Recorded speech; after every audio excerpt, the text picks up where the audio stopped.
El programa de Alcohólicos Anónimos y los trastornos mentales. Muchas gracias. Muchísimas gracias.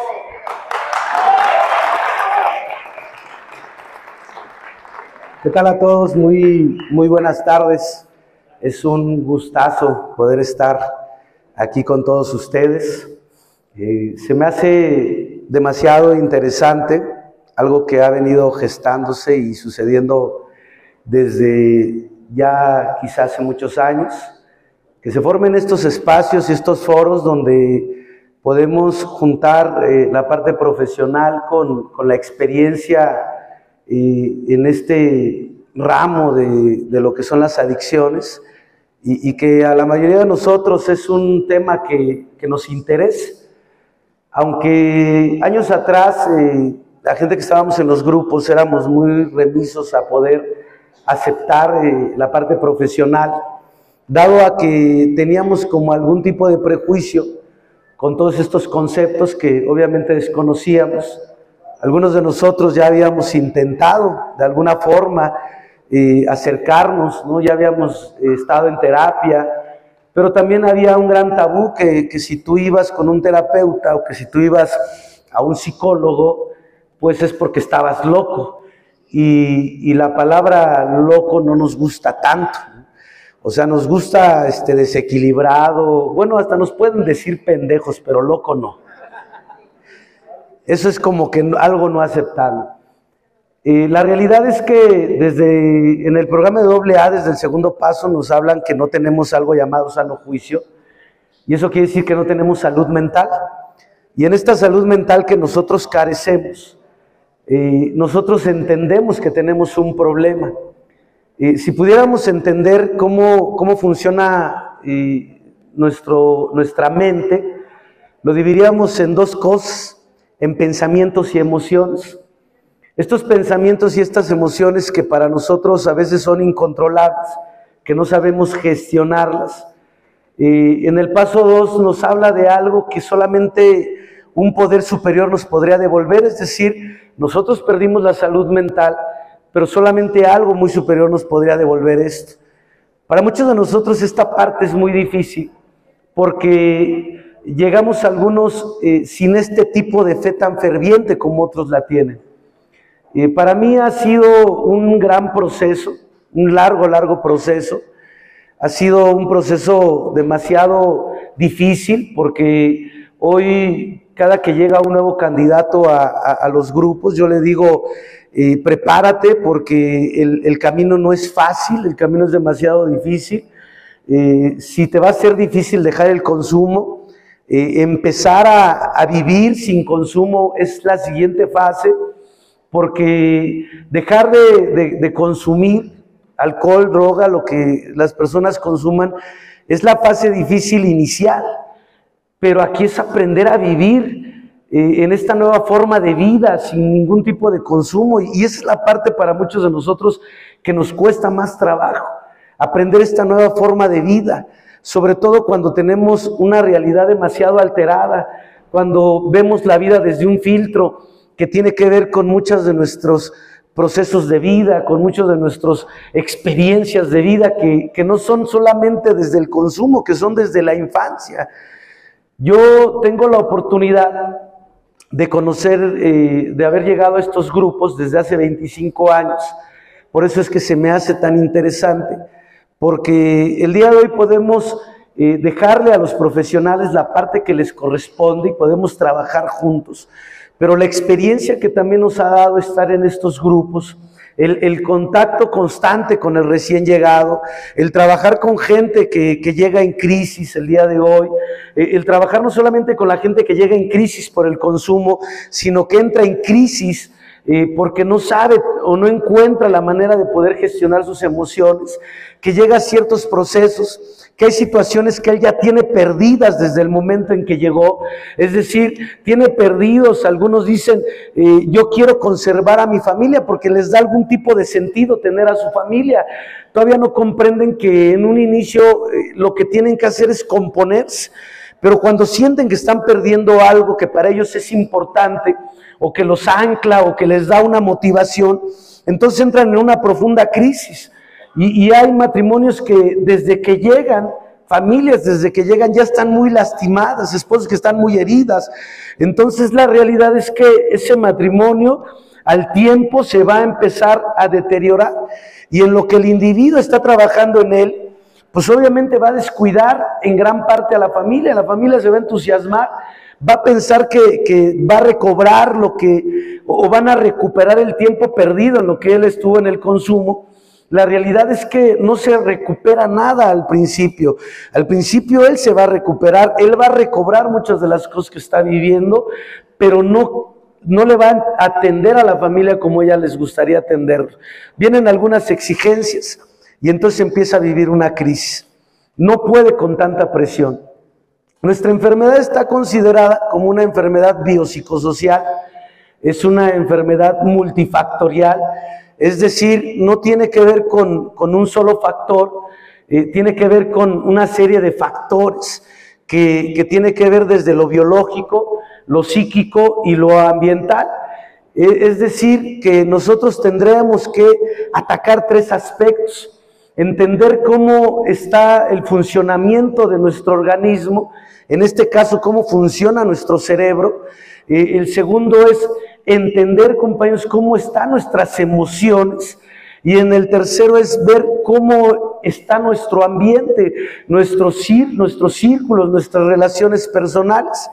El programa se divide en estas 3 partes, sin embargo la tercera parte va dedicada a una parte muy, muy compleja, que es la espiritualidad. Nosotros primero vamos a atacar la parte física, después nos vamos a ir a la parte psíquica, y vamos después a nivelar esto con la parte espiritual.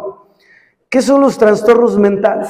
Aunque sigue siendo un tema demasiado complejo, hoy entendemos que los trastornos mentales tienen que ver con estos aspectos que acabo de mencionar. Quiere decir entonces que el consumo, el alcoholismo, la adicción es un trastorno mental. Es uno de los tantos trastornos mentales que existen, porque son varios factores los que pueden contribuir en una persona que consume como yo o que consumía como yo.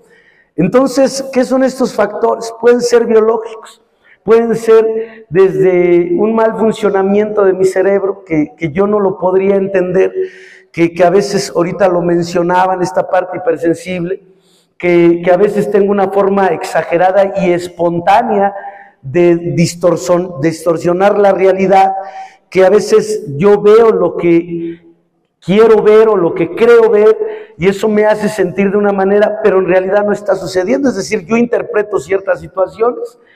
Esta situación, pues, que yo vengo viviendo desde la infancia, tiene mucho que ver con lo que el día de hoy soy yo. ¿Qué es el programa de AA?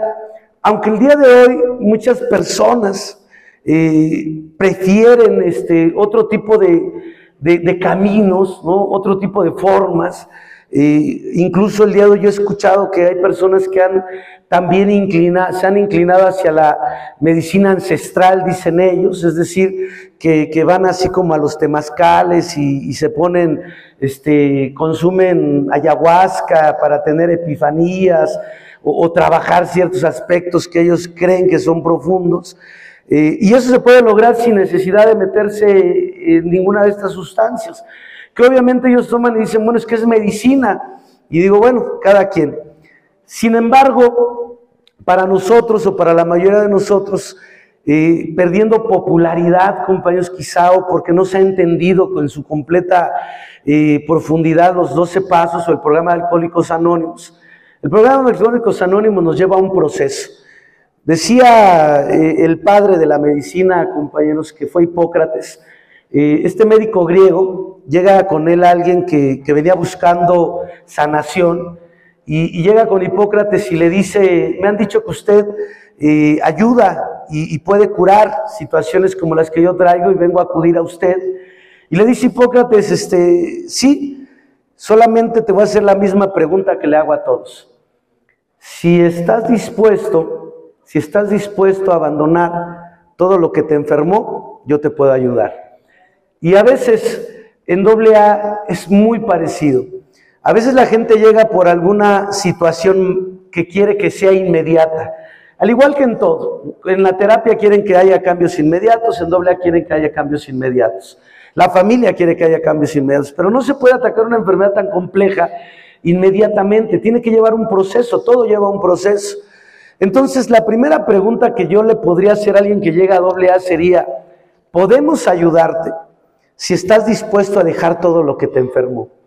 En primer pensamiento, esa persona diría, todo lo que me enfermó, pensaría, sí estoy dispuesto a dejar la droga y el alcohol.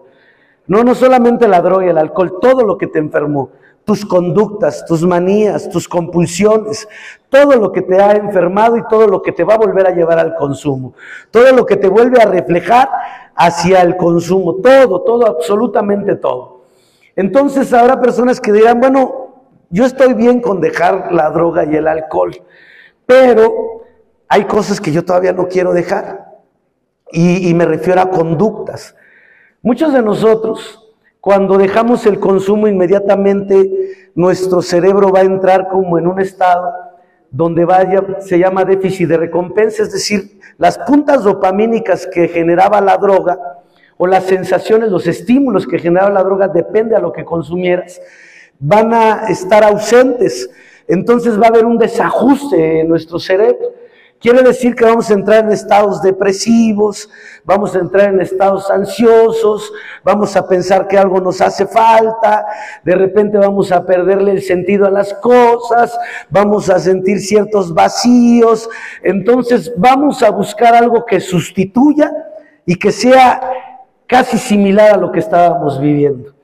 Hay sensaciones biológicas que son muy similares a lo que teníamos con el consumo, y esto es el sexo. La mayoría se van a inclinar hacia la parte sexual. ¿Por qué? Porque es uno de los estímulos que nos podrían causar la misma sensación.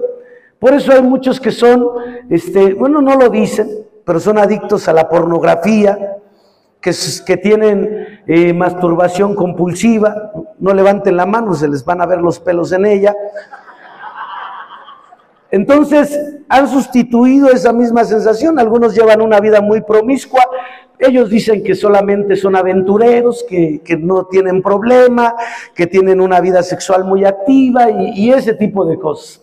Sin embargo, es un buen sustituto porque nos genera el mismo tipo de sensaciones. Dado que parte de nuestra enfermedad tiene que ver con el placer, somos hedonistas. La droga nos causaba puntas dopamínicas. Esta hormona es considerada la hormona del placer. Quiere decir que buscamos constantemente placer. Y en un tiempo o en una época donde el placer es casi inmediato, donde ya no buscamos este tipo de sensaciones que nos brindaba antes tener algún tipo de éxito, donde nos esforzábamos, pasaba algún tiempo y lográbamos al tiempo decir lo logré, y nos generaba una sensación de éxito, de placer hermosa. Pero hoy el placer es inmediato, las redes sociales, todas estas plataformas que nos dan placer inmediato. Hoy tenemos esta sensación de decir, yo no quiero esperar tanto tiempo, yo quiero tenerlo inmediatamente, yo quiero sentir inmediatamente. La mayoría no les gustan ya las juntas de los grupos. ¿Por qué? Porque dicen, es que están bien aburridas. Bueno, es que una junta no es para que te diviertas, ¿no? No dice divertidos anónimos, es alcohólicos anónimos. Se va a hablar de enfermedad, se va a hablar de cosas que quizá no te gusta escuchar. Por eso se abrieron grupos subversivos donde la idea es, vamos a cotorrear para que la gente se quede, pero tampoco van a tener avance, solamente van a tener los mismos estímulos o van a seguir buscando lo mismo. Yo en el proceso entiendo que hay tres cosas que primero tuve que entender. Primero, que yo tenía una enfermedad. Aceptar que tienes una enfermedad quizá va a ser una parte muy difícil, porque entender que yo tengo una enfermedad que si yo vuelvo al consumo, vuelve a despertarse la compulsión y que probablemente no pueda parar de beber o de consumir sustancias. La segunda, entender que yo no tengo salud mental, que hace tiempo yo perdí el sano juicio y que quizá antes de beber yo ya había perdido el sano juicio. Ya había aspectos ambientales en mi vida o psíquicos que tienen que ver con mi infancia, que tiene que ver con traumas, que tienen que ver con una infancia demasiado, con amor, ausencia de amor, con ausencia de atención, con negligencia, con una infancia donde hubo violencia familiar, con una infancia donde tuve padres que fueron quizá descuidados, donde hubo abandono, situaciones que muchos de nosotros vivimos y que puede ser que desde la infancia se esté gestando a alguien como nosotros. Entonces, cuando yo veo a alguien que consume, alguien que es alcohólico, alguien que es adicto, alguien que vive en promiscuidad, alguien que constantemente ve la vida negativa, alguien que quiere controlar, alguien que busca a quien rescatar, yo lo único que veo es una persona que está sufriendo. Y una persona que está sufriendo, tenemos que determinar que no es el problema el alcohol y la droga, eso fue solamente el síntoma. Tenemos que descubrir cuál es la raíz de su problema y ver todos los factores que influyeron en que el individuo esté en esta situación en la que se encuentra. ¿Qué trata de hacer? De mitigar el dolor, trata de ahogar el dolor que está viviendo porque no lo quiere enfrentar, porque no quiere enfrentar una vida que no puede entender ni concebir. Entonces, cuando nosotros llegamos al grupo, pues es bonito porque al principio estás en el proceso de dejar de consumir, la libras, pasa el síndrome de supresión, te sientes mejor y uno dice, ya lo logré. Mira, estaba hablando el padrino de las pilas y se están acabando. Como que no eran tan buenos. Entonces, cuando vemos este proceso, al principio dirán algunos, bueno, ya la libré, ya no estoy consumiendo. Ya me siento bien, ya no estoy en esa sensación, pero después vienen todos los aspectos. ¿Por qué me siento como me siento? ¿Por qué sigo siendo hostil con las personas que me rodean? ¿Por qué se despiertan en mí estas sensaciones?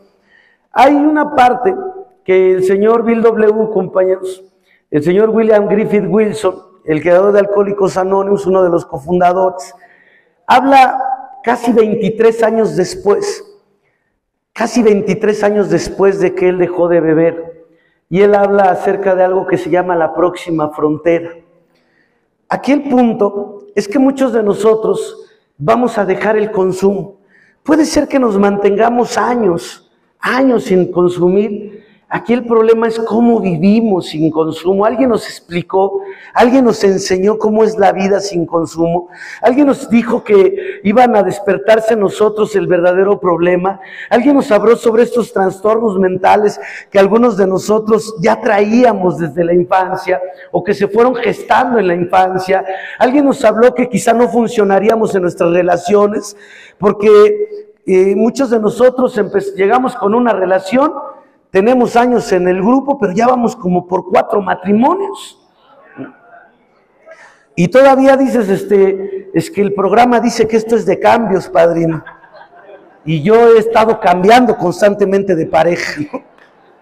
Entonces, bueno, hay algo que no funciona en ti. Yo un día pensé, dije, a lo mejor es que elijo mal, ya sé lo que no funciona en mí, que no sé elegir.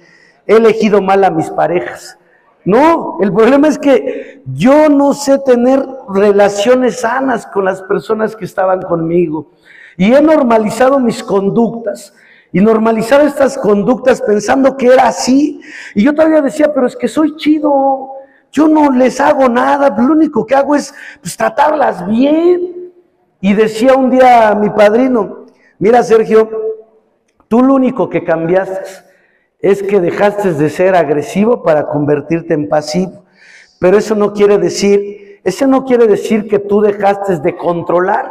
Quiere decir que ahora controlas de una forma muy diplomática. Nada más cambiaste eso. Antes le decías de una forma agresiva, tú no me vas a dejar y te ponías loco y le decías que hasta le ibas a matar. Ahora la cambias. Mi amor, mira, te voy a explicar, corazón mío. Yo no es que quiera controlarte, tú sabes que eres libre en todos los aspectos, pero yo tengo que encargarme del bienestar de esta familia. Y para que esto funcione, mi amor, y yo no te lo pido ni con una imposición, solamente quiero que entiendas que yo quiero cuidarte, mi amor. Y en esta forma de cuidarte, no es que yo te cele, yo no te quiero celar, yo no quiero que hables con otras personas, no es que no quiera, es que son cosas que te van a dañar, mi amor. No hagas lo que, mira, es lo que yo te digo y todo va a funcionar bien. Bueno, pero si quieres vamos a comprarte algo. ¿Dónde quieres ir? Cambiaste tus maneras, pero sigues manipulando, sigues chantajeando de muchas otras formas, sigues ahora haciéndolo a través de la diplomacia, de ciertas conductas, pero lo sigues haciendo. No quiere decir que porque hoy no seas agresivo, no dejes de hacerlo. Entonces yo fui cambiando solamente mis maneras, pero no quiere decir que yo haya cambiado. Solamente cambié mis conductas, mis tácticas, pero mi patología seguía siendo la misma. Yo seguía teniendo las mismas conductas. Obviamente, ¿a qué me llevaba? Al sufrimiento. Dice algo Bill W. que me hizo mucho ruido, compañeros, porque Bill W. habla sobre las exigencias adolescentes. Dice que estas exigencias adolescentes tienen que ver con las exigencias en el amor, en la atención y en la aprobación. Entonces, para Bill W. estas exigencias que tenían que ver con algo muy común a la edad de 17 años, pero que nos llevaban a una forma imposible de vivir en una vida adulta, nos llevaban a estar en un tío vivo emocional. ¿Qué quiere decir? Que el tío vivo emocional es un carrusel que nos da la sensación de que vamos avanzando, pero en realidad nunca vamos a ir hacia ningún lugar, porque estamos caminando en círculos, y caminar en círculos nos va a dar la sensación de ir cambiando. Entonces el individuo se sube a la jirafa, y un día se baja de la jirafa y se sube al elefante, y le dice al padrino, padrino, voy cambiando, ¿qué cree? Ya ando en el elefante. Y entonces se baja del elefante, y se sube al caballito y dice, padrino, ya dejé la jirafa, ahora voy en el caballo, pero voy más rápido. Entonces deja el caballo, se sube al león, dice, no, padrino, ya conquisté al rey de la selva, soy un chingón, ando encima del león. Pero no se da cuenta que eso está en el mismo carrusel, solamente está cambiando de posición, pero no está cambiando nada en su vida, sigue dando vueltas. Por eso muchas de nuestras relaciones se vuelven repetitivas, muchas de nuestras situaciones de vida se vuelven complejas, pensamos que no estamos avanzando, creemos que los demás son el problema y no nos damos cuenta que hemos estado caminando en círculos. Al tiempo vamos a descubrir que hemos estado atrapados o estamos imbuidos en una trampa mental. En esta trampa mental a mí me hace mucho como la caverna de Platón. La alegoría de caverna de Platón es cuando están unos hombres encadenados, lo único que pueden ver son siluetas, atrás de ellos hay una llama, pero ellos no encuentran nada, lo único que conocen son esas siluetas, no conocen nada más. Alguien se desencadena, sale a la luz es tan cegadora, se da cuenta de que hay un mundo, de que hay más que las sombras, regresa, le dice a los otros, es que ¿qué creen? Allá afuera hay un mundo, hay más cosas, pero los que están encadenados no le creen, incluso hasta lo quieren matar. A veces en AA vamos a encontrar personas que le digas, mira, hay más de lo que tú crees que existe. Pero van a decir, no, porque a mí mi padrino me dijo, y a mí el que me apadrinó, y es que los veteranos que a mí me recibieron decían, y yo respeto mucho a mis veteranos, amo a mis veteranos y los honro, pero tampoco les creo todo. ¿Por qué? Porque en el momento en que ellos llegaron, la vida era de una manera, las situaciones que ellos vivieron eran otras situaciones. El día de hoy el mundo ha cambiado. Quizá también ellos puedan estar confundidos en algunas cosas o puedan tomarlo como que es normal o como que así lo entendieron. Tenemos que adaptarnos a lo que estamos viviendo el día de hoy. Yo me baso al método científico. Vamos a ver qué tanta utilidad tiene lo que usted me está diciendo y vamos a ver si da algún tipo de resultado. Dirá, a mí me sirvió. Bueno, es que los de su generación tenían las características que usted tiene. Por ejemplo, hoy vemos a muchos jóvenes que llegan y se sube alguien a tribuna y dice, habla de las carencias de la infancia. Entonces, para él fue una situación dolorosa y traumática, quizá, que le creó una baja estima. Pero hoy ves a un joven y tú crees que tuvo carencias económicas. Pues si es hijo de un padrino, a le dieron todo. A le dieron todo.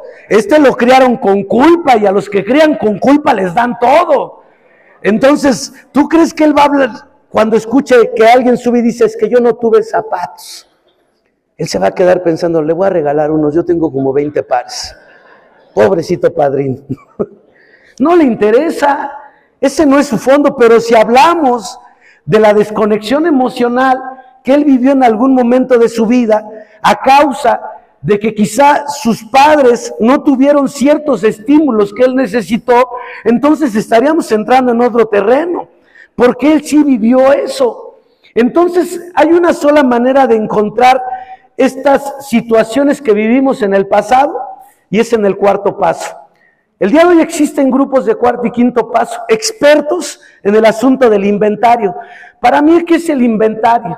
Para mí el inventario es autoconocimiento. Cuando alguien hace bien un inventario, lo que está empezando a entender es conocerse. Y conocerse es conocer primero su historia.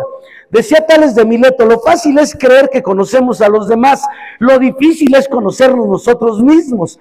Y la gente cree conocer a todo el mundo. La gente dice, no, es que yo lo conozco como la palma de mi mano, es que yo sé cómo es mi mamá, cómo es mi hijo, cómo es mi esposa, mi esposo.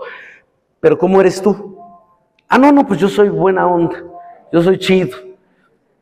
Y aquí el problema es conocerme yo. Y conocerme yo es hacer un inventario, ver asuntos del pasado, ver situaciones que a mí me rompieron. Entonces, ¿cómo se generan estas situaciones? No es lo que viví, es la historia que yo me quise contar. Y en esta historia que yo me quise contar, a veces hay personas en los grupos que si les quitas su sufrimiento, pierden el sentido de la vida.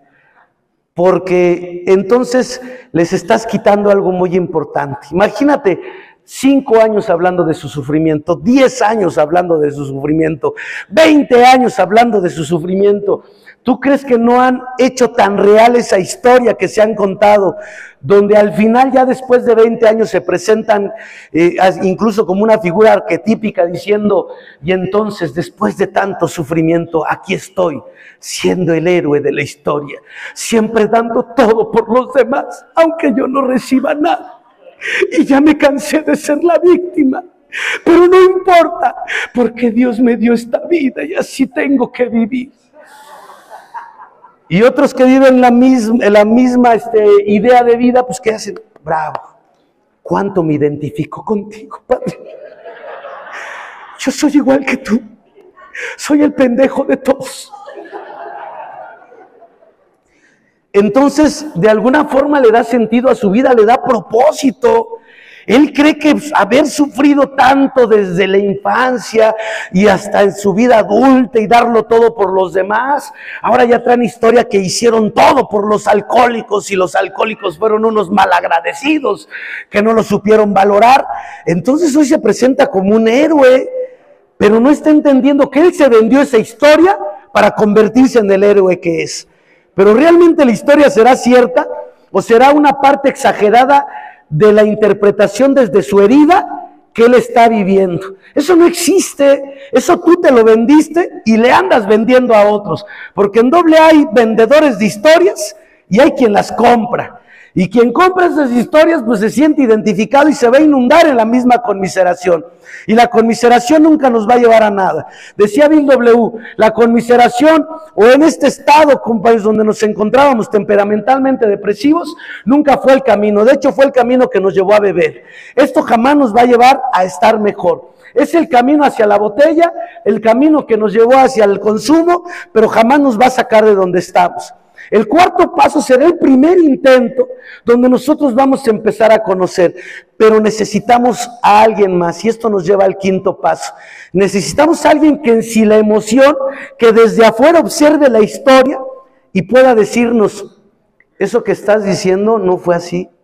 No, sí, es que yo lo viví, tú lo viviste y traes la emoción, pero lo estás viendo desde el filtro de tu herida, de tu trauma. Pero no quiere decir que así haya sido. No, es que a mí siempre me abandonaron. ¿Qué quiere decir siempre me abandonaron? Pues siempre. ¿Por qué ocupas la palabra siempre?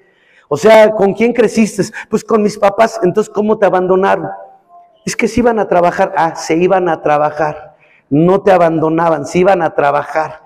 Pero es que yo sé, tú sentiste abandono, no te abandonaron. Yo me sentí abandonado cuando ellos iban a trabajar. Cambia la historia. No, me abandonaron. Yo me gusta más esa, padrino, la de me abandonaron.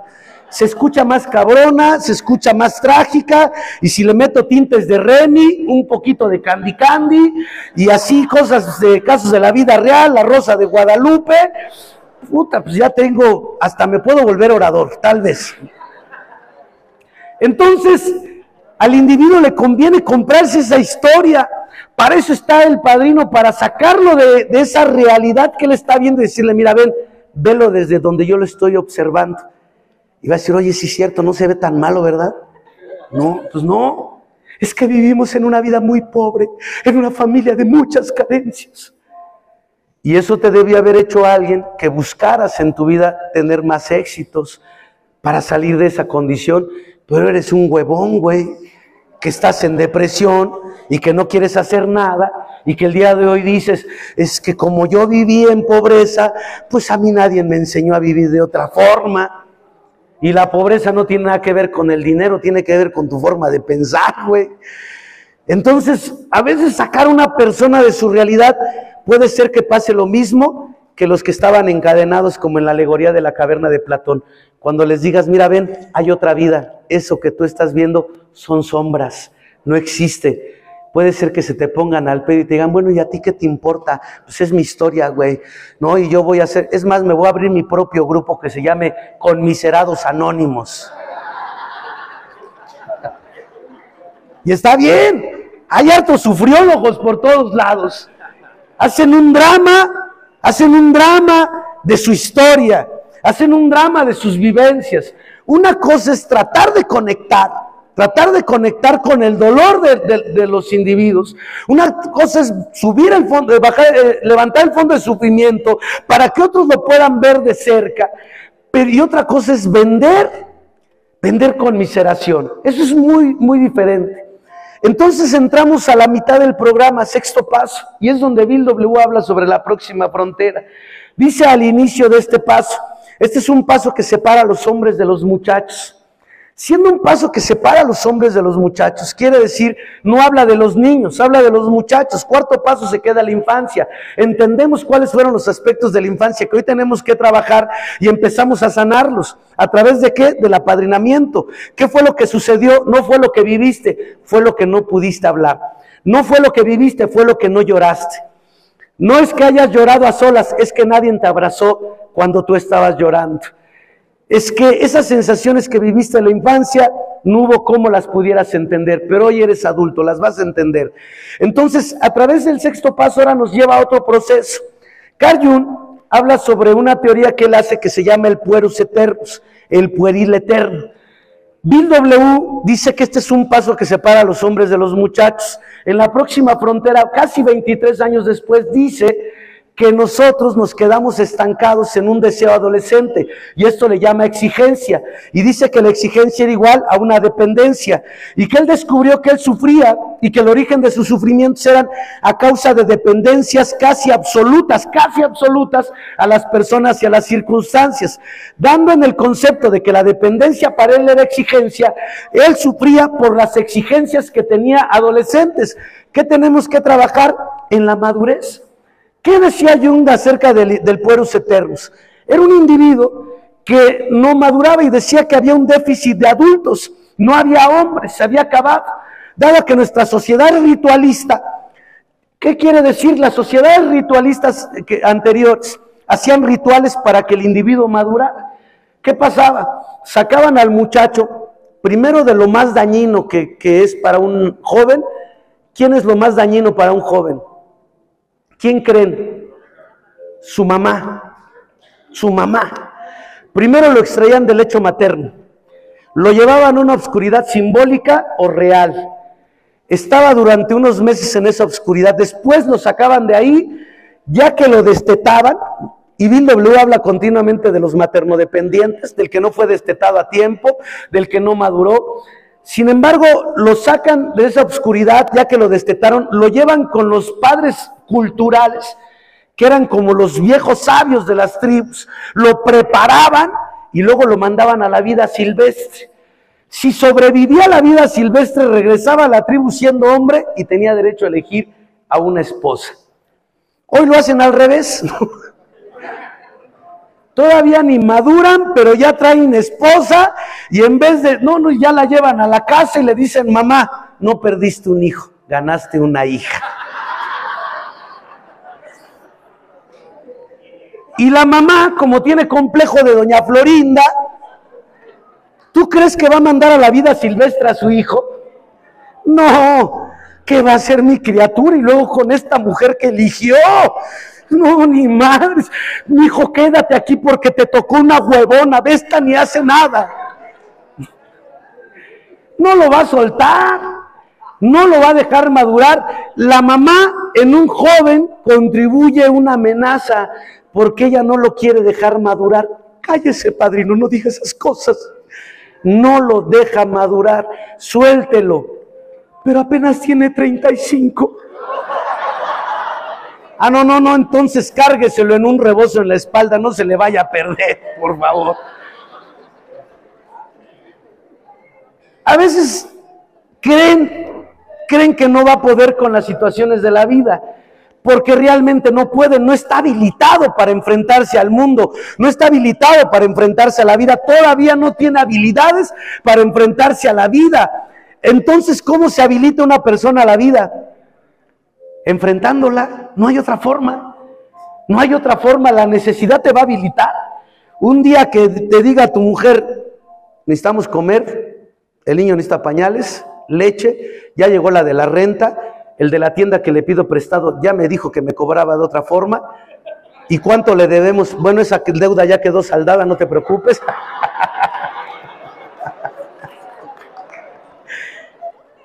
Entonces solamente la necesidad lo va a habilitar para la vida. ¿A qué se va a enfrentar? Algo que le vamos a llamar crisis. Él tiene que entrar en una crisis para poderse habilitar a la vida. Pero ¿quién quiere vivir una crisis? Nadie, porque hoy queremos soluciones rápidas. Quizá vaya con alguien, le den un chochito, tómeselo. No pasa nada. Si se fue con el de la tienda, pues ¿qué tiene? Ahora ya sirve que pido más. La crisis no es mala. La crisis nos viene a avisar que hay algo malo en nuestra vida. La crisis te viene a avisar que te tienes que mover. La crisis te tiene que avisar que tu cuerpo y tu mente están cansados. La crisis te viene a avisar que tienes que tomar otro rumbo. La crisis te viene a avisar que estás encerrado en la caverna de Platón, que es tiempo de desencadenarte. La crisis viene a traernos muchas cosas, pero como no nos gusta porque somos enfermos del placer, entonces queremos escapar de la crisis. ¿Y qué haces? Si estás en un cuarto y quinto paso, te vas a escribir. Si estás en el anexo, te vuelves a anexar. Si estás en un tradicional, te vuelves RCG para andarte haciendo pendejo en el distrito.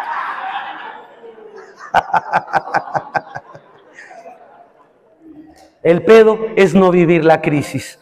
El problema no es vivir la crisis. Si tu matrimonio entra en crisis, búscate un amante. Es más fácil. Entonces llegas, ves a la mujer toda emputada y tú te le quedas viendo y le dices, mi amor, ¿cómo estás? Emputada. Dios te bendiga. Y dirá ella, sí le está funcionando el grupo. Tiene amante, eso es lo que le está funcionando. Tiene una distracción para no enfrentar la crisis de su matrimonio. ¿Por qué? Porque es más fácil encontrar un bastón emocional. Entonces la madurez nos va a costar mucho trabajo. La madurez es un proceso donde en AA vamos a encontrar padres culturales. ¿Quién sería un padre cultural en AA? Un padrino, pero el padrino debió haber también pasado por el mismo proceso y también ser un hombre maduro.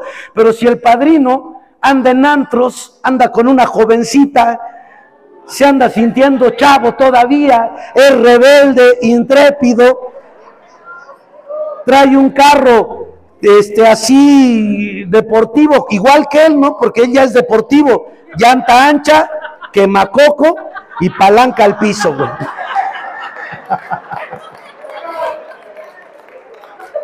Pero él dice que anda en su segundo aire, que rejuveneció. El problema es que no ha madurado, tiene hijos adolescentes. ¿Y qué creen que hacen dos adolescentes juntos? Pelean. Y luego está regañándolos la esposa. Dejen de pelear, a ver, tú pídele disculpas a tu papá.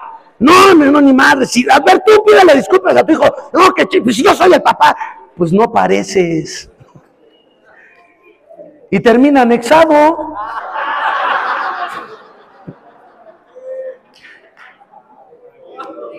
¿Ustedes creen que a este punto seremos personas con trastornos mentales? No, ¿verdad? Creo que estamos bien, lo único que dejamos fue el consumo, pero ahora hay que atacar el problema que está aquí adentro. Esta forma exagerada y espontánea de traducir la realidad, esta falta de madurez, estas dependencias malsanas del que habla el tercer paso. Hasta este punto nos hablan de algo superior a nosotros, de un Dios. Entramos al terreno del séptimo paso. La humildad es tener los pies sobre la tierra. ¿Qué quiere decir? Deja de soñar, deja de fantasear. Vamos a empezar a ver los aspectos reales de nuestra vida. Ahora que te quitaste los pantalones cortos, vamos a ver la realidad. Tenemos que ver de frente la desdicha que nos causamos a nosotros mismos y a los demás. Se acabó. Ahora te tendrás que enfrentar a otras cosas. Vámonos a atacar la siguiente fase, la culpa. La culpa. Para no vivir con culpa está el octavo y noveno paso. El octavo y noveno paso no es para que repares nada, sino para que hagas enmiendas. Pero al hacer una enmienda, ¿de qué me estoy librando? De la culpa. La culpa para nosotros es como vidrio molido. ¿Qué quiere decir? La culpa es como un juicio dentro de nosotros. ¿Qué es la culpa?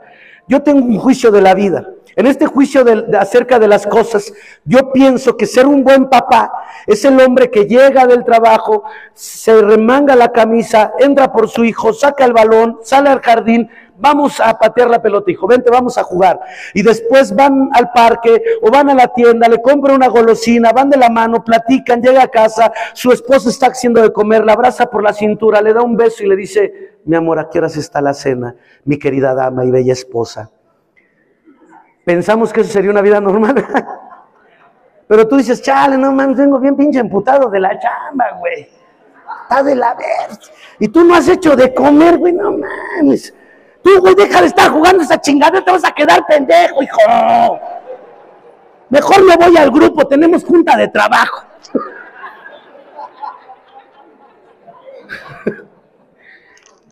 Si no te pareces al papá que tienes aquí, entonces ¿qué eres? ¿Un mal padre?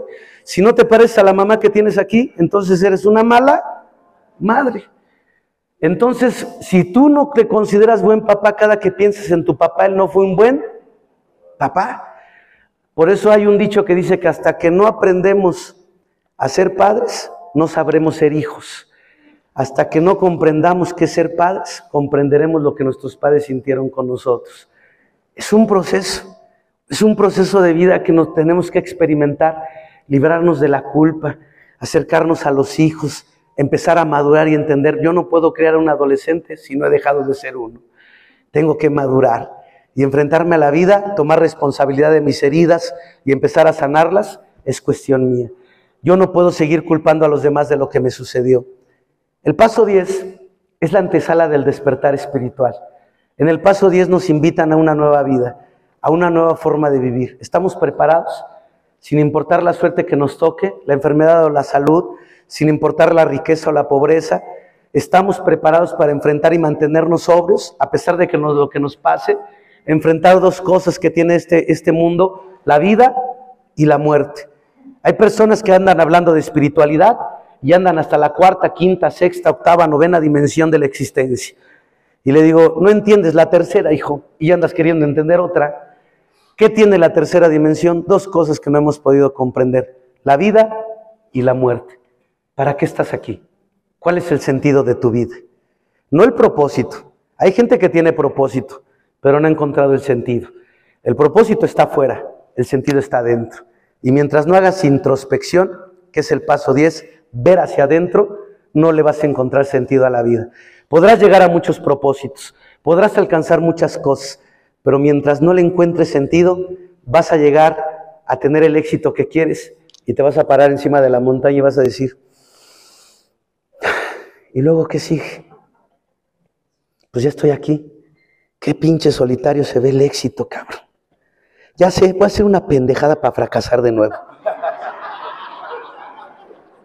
Y te autosaboteas, ¿verdad?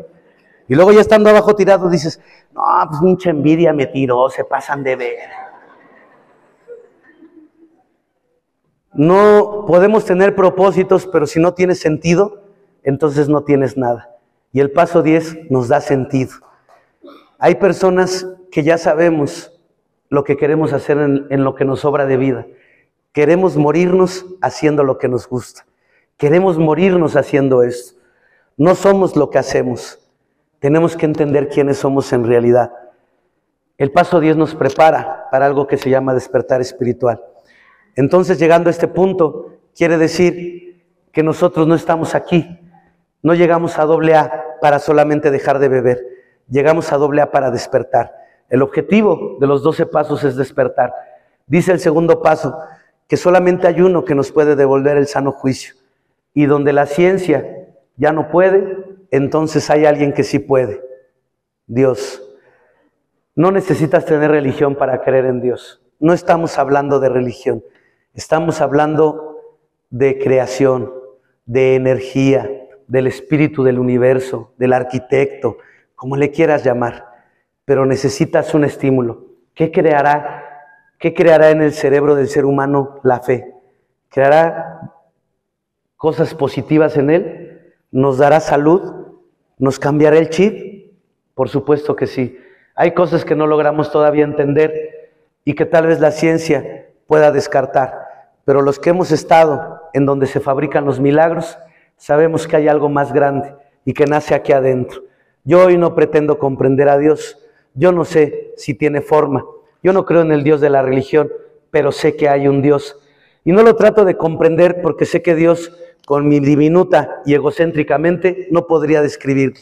Entonces, si lo describiera, eso ya no sería Dios. Yo sé que Dios tampoco se comunica conmigo, porque el día que yo vuelva tan corriente a Dios para que me hable con un lenguaje tan corriente como el que tenemos, eso no sería Dios. Si Él se pudiera comunicar conmigo, lo haría a través de estímulos. Entonces lo sentiría. Y solamente eso se podría interpretar no en palabras, sino en hechos. Da lo que recibiste. Entonces el día de hoy, yo sé cómo me quiero morir. Sé lo que me gusta hacer. Mi vida ha tenido sentido desde hace algunos años. No quiere decir que no tenga sensaciones humanas. Todos los días tengo emociones, me enfrento a ellas. Pero ¿saben cuál fue nuestro problema? Que no hablábamos. Hoy no tengo vergüenza al decir, estoy triste. ¿Y qué hacemos cuando estamos tristes? Lloramos. Una lloradita y se te reinicia la vida, ¿no? Es que es eso, nada más. Hay gente que llega y dice, padrino, estoy en depresión. ¿Cuánto tiempo tienes que no descansas? No, es que he estado en chinga. Duérmete un rato, güey. Tú lo que necesitas es descansar.